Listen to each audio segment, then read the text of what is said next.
मित्रांनो नमस्कार, वाईसाहेब गडचिरोलीच्या माध्यमातून तुम्हा सर्वांचं स्वागत करतो।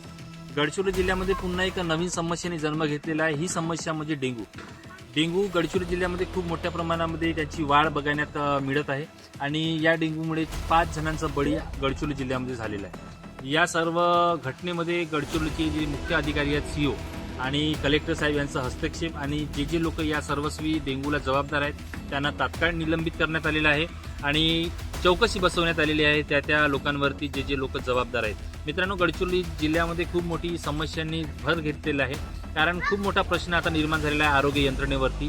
कारण भरपूर सारा निधी गव्हर्नमेंटकडनं या आरोग्य यंत्रणेला देण्यात आलेला होता या सगळ्या गोष्टींना आटोक्यात आणण्यासाठी, परंतु डेंग्यू आटोक्यात आलेला नाही आणि त्याचं प्रमाण खूप मोठ्या प्रमाणामध्ये उद्रेक झालेला आहे। मित्रांनो, तुमच्या जिल्ह्यामध्ये पण डेंग्यूचे पेशंट वाढत आहेत का? आणि जर वाढत आहेत तर तुमची प्रतिक्रिया आम्हाला कमेंट बॉक्समध्ये कळवा। खूप खूप धन्यवाद।